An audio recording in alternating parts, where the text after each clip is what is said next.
E ke muhi kakarawatu kei te haere ke Whanganui nei kura rangatira e rua. A fantastic fixture coming up between these two prestigious schools. St John's Hamilton, the hosts, me ngā manuhiri, St Peter's Cambridge.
Me mutu te pahu I reira. Let the prattling in there as we get ready to start this one off here in Kirikiriroa. Ohunu hei timata, sends it deep. Mita close to that 5 metre line, and now it comes in. Zamet found his number 5, Barnes the captain, and now they reset it. Zamet with the ball at the back of the maul, and now they look to drive. Kōkiri whakamuana, whakatatana, ki te pai piro. And now he comes off the back of the scrum. Oh, the strong carry. Ko te pau roto tera, the tight head prop for St Peter's Cambridge. Jeez, it was a good strike. Karere noa ki te tahamatau. Almost managed to force the turnover, but at the end it does come back with St Peter's. Now they drive. Kōkiri ana. Ko raka te pōro ki muri. Ball locked in at the back. As they drive their way over, comes down. Kei hea te pōro.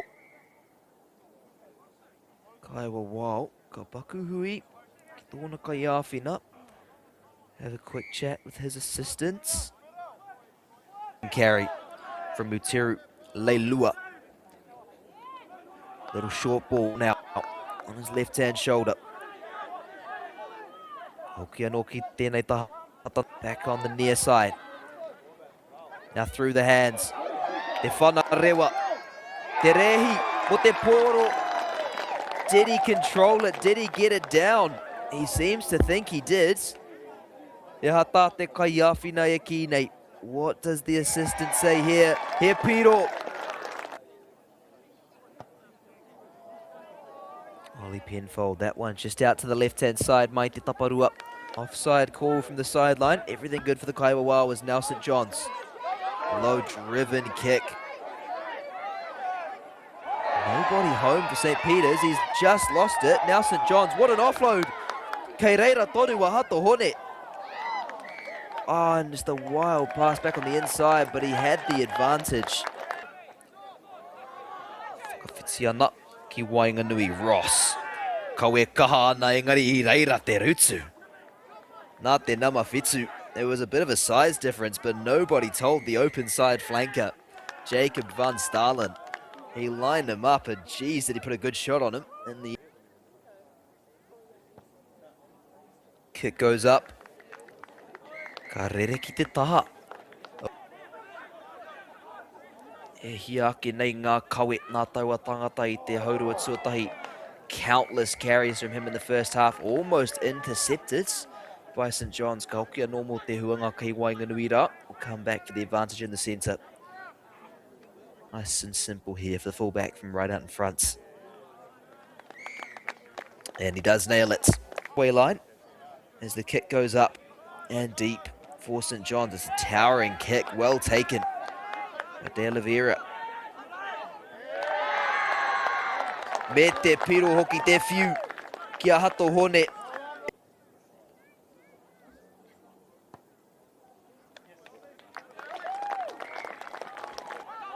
Me te huanga. You look to try something here under penalty advantage. Little grubber through. Gets a boot on it. Here comes St John's, te whai.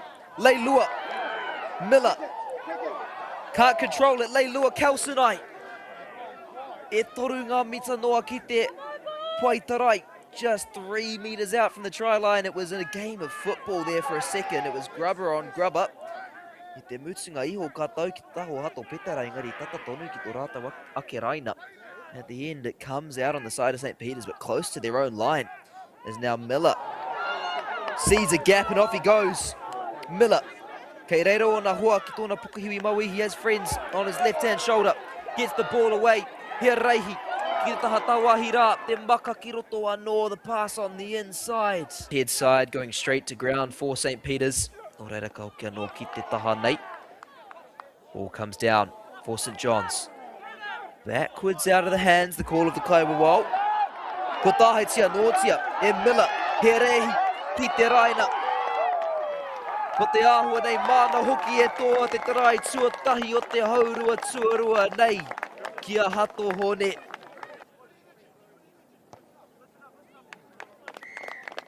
Pass goes in front of him. Collected by Okuso. Reira tonu ngā nama ki te taha matau. Steps off his right foot. Does the taparua. Me te aputa hoki, me te tarai. The right foot stepped, spun out of the tackle. Saw the gap, me te piro hoki. Hato Petera mata te kaumarua now by 12. Me te whanapakau hoki. Hei āpiti i ngā piro e rua anō. Peters, they've packed it in on this near side. Tērā pēr kawatau ana rātau I tētahi kaunuku, expecting the driving maul, and that is what they get. St John's e kōkiri whakamua ana. E rima ngā mitai e toi ana I nāianei. Now 5 metres left. Crossing the 5 metre line. 4 metres, 3, rua, tahi. Kei reira te raina. Just short. Me te huanga hoki. Te ruku hoki nā te haurua rua. The diving attempt from the halfback, and he makes his way over. Conversion attempt to come from the near side. Just away to the left. Both teams in blue. Navy and cyan perhaps. Kikorangi me te kahurangi. Tika ke tērā. Inaine te kaunuku. Kōkiri ana ki mua. Good forwards momentum as they near the 5. Haere tonu ana, kei reira te raina. There's the line, within touching distance, driving over, koira te tarai. I pirangi ai rātou, tērā pēr koira. Te whakamutungo te kēmu nei.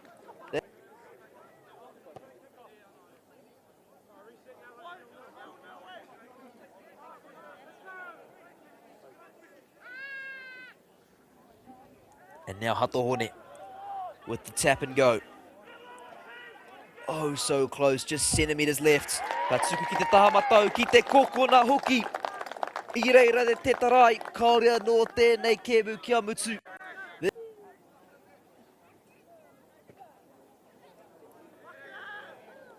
It comes up short. Pirangi ana I te kianga whakamutunga o te kēmu nei. Looking for the final say in this one. Something to just soften the blow a little bit as now St Peter's with the ball. They'll look to shift it. It's in the hands of 21. On his right-hand side, the open side flanker. Kua whakawhitia, te rua te kaumarua mita. Kua pau te wā. Time is up on the clock. Last play here is St Peter's. Looking for the cherry on top. Me te whiu hoki with the penalty as well. They take the tap and go. Knocked on. Nō reira koira te whakamutunga o te kēmu nei. Kua tata. Kua whawhai kaha ngā tima e rua. Engari I te whakamutunga. Ko ngā manuhiri. Kua kaharawa hato Petera, rua te kaumā whitu ki te kaumā waru ki runga I a hato hone. It's been a long one. It's been a tough fight from the two schools, but in the end, the guest St. Peter's just too strong, getting up over St. John's by 27 to 18.